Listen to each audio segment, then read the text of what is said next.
Со оглед на тоа дека децата сега возрастни кои биле посвоени од нивните родители потегнуваат иницијатива дека имаат голема потреба да си го дознаат нивниот генетски код, да влезат во архивата и да дознаат кој им е биолошкиот родител, и не само биолошките родители, туку и поширокото семејство се чувствуваат обесправени, дискриминирани затоа што Законот за семејство, член 123а, ги штити биолошките родители кога ќе се откажат, независно од причините, мотивите на откажувањето,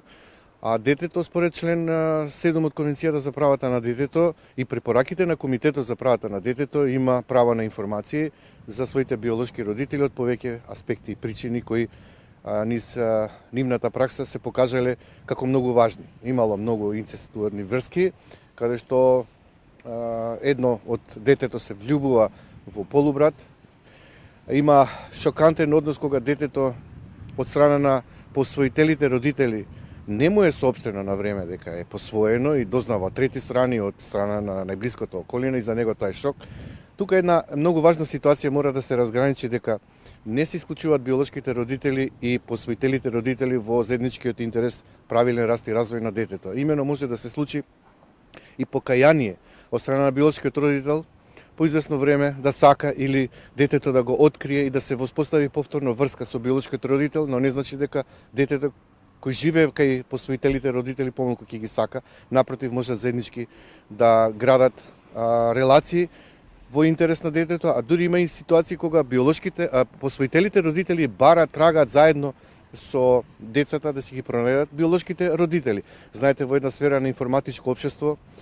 некоректно е Македонија да биде последна на скалилото, каде што не му дозволува врши дискриминација на детето, би рекол и структурно насилство и тортура, да не знае детето кој му е биолошкиот родител. Го штити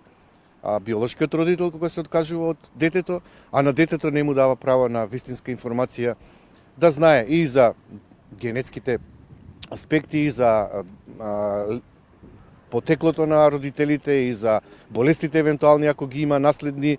и евентуално да си ја гради врската со поширокото семејство на својот биолошки родител. Кога ќе се пронајдат децата, а се гледа дека ликуваат еден на друг, знаете колку е тоа шокантно да детето трага, а посебно кога е во пубертет, си трага за своите биолошки родители. Но повторно ќе кажам, не значи дека посвоителите родители помалку ги сака, напротив, тој е посветен на семејството, го гради семејниот код, но си го бара и генетскиот код. Државата мора да се стави во најдобар интерес на детето. Ние се повеќе добиваме граѓанска поддршка. Граѓанска поддршка дури од посвоителите родители. Од пошироката заедница сметаа дека е некоректно детето кое има потреба да си го знае својот генетски код, своето пошироко семејство, да биде толку многу брутално дискриминирано и обесправено, да биде, би рекол, последно на скалило на заштита на правата на детето, да биде информирано и на време да се почитува неговото право за гарантирано според Конвенцијата да си го знае потеклото на своите биолошки родители.